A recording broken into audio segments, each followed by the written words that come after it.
members of the Black Legacy Poets at Lehman College, and together they are the top presenters at the SoulBox, a poetry lounge in Westchester County. Today on the Bronx Journal, we are in for a little poetry from Marcus John and Yvette Naa-Akua.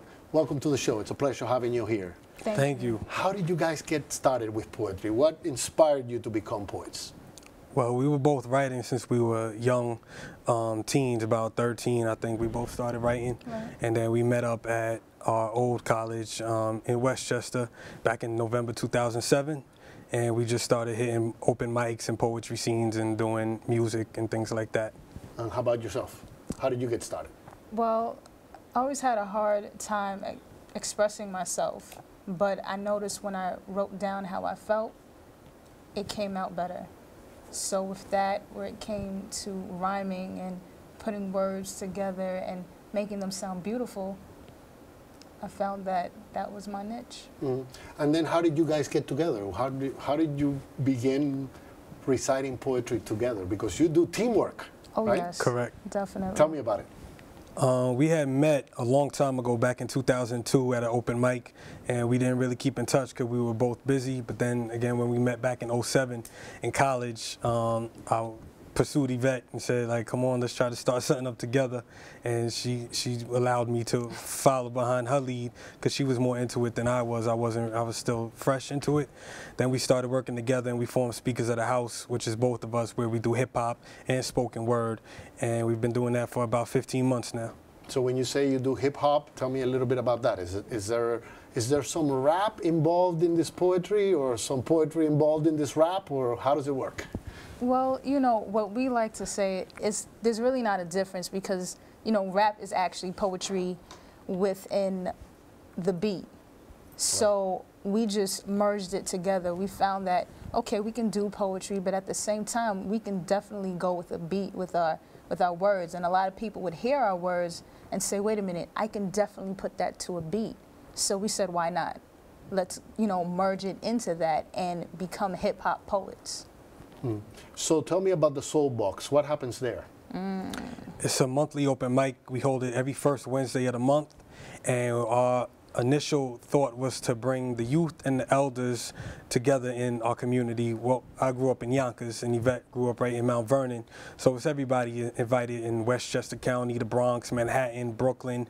And we really just focus on having all types of people come in, singers, poets, MCs, lyricists, and even if you just have something good to say, you could get up on the stage. Anybody can get up and speak out. Even if you want to come and just interview people, you could bring it if you want to. Maybe I'll try that. Come on. Tell me about what makes that place so interesting and how many people participate.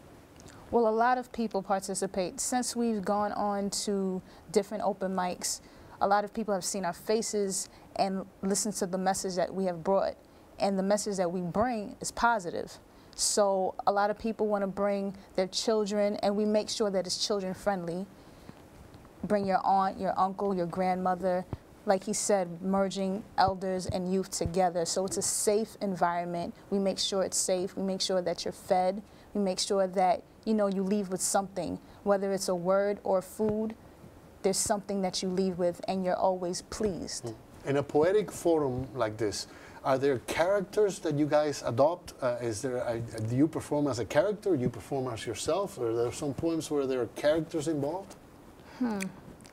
Well, I think both of us, we try to take everything that we are and bring it to the stage. You know, there's no real acting involved. I mean, some storylines are different than others where, you know, you might take on the role of, if you're talking about abuse or something like that, it might not have happened to you, but you could always take from other stories and feel what somebody else is feeling and be able to tell their stories. We're more storytellers than actors or actresses where we gotta, you know, paint our face and become someone else. We could just step into the role. What's the difference between what you do and what a rapper does? Well, that's a good... Is there a difference? That's a great question. Well, it depends on what rapper you're talking about. Definitely. That's honestly what it is. I mean, when we talk about ourselves, we like to talk about the Fugees and Tribe Called Quest and Arrested Development, people like that. People like that. There's a lot of rappers that are out now that have a certain message that we don't affiliate with. Correct. So we make sure that we send our message in the positive direction that we've seen from the past in the 90s, what we've grown up on. So that's the difference between us and certain rappers. Okay, tell me about the Black Legacy Poetry Group here at Lehman College. You both belong to that, right? We definitely represent Black Legacy. They're a group of young, I don't want to just say African-American students because there's a lot of different races in there, but they're definitely for bringing Black culture and African-American history to the forefront. They meet here on campus at the Student Life Building every other Wednesday, and they do a lot of, forums where it's like building knowledge about like Marcus Garvey or other historical figures, and they do open mics and spoken word events also. What advice would you give to young people who are thinking or feel like they have some poetry in them that they haven't released yet? What would you tell them? Bring it out. Bring it out. I agree. Just stay true to who you are and just be free. Don't box yourself into anything. There's no definition for poet or MC, rapper, singer. Just be yourself and express that to the fullest. But how do they bring it out in terms of like where can they go? Black Box is one place, right? SoulBox. SoulBox. I'm sorry, I'm confusing the two groups here. It's all right. But the two groups that I mentioned, the Lehman College group and the SoulBox, is that the kind of place where they should be joining, participating? Definitely. Most definitely. In New York, there's a lot of poetry places that you don't find around the rest of the country. So they do have the opportunity to become poets here more than around the rest of the United States, I think. Correct. Definitely. But with our programs, there are no expectations, there are no guidelines that you have to follow.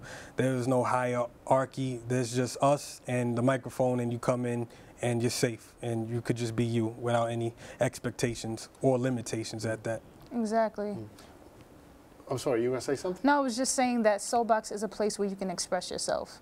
Where there is, I mean, if you want to slam, there are places that you can slam. But this is, and when I mean slam poetry, competing against other poets. Right. But what I'm saying is with SoulBox, if you had a bad day and you wrote a poem about it and you want to express it, every first Wednesday of the month in Yonkers, New York, you can come and you will be greeted with welcome arms. That's great. So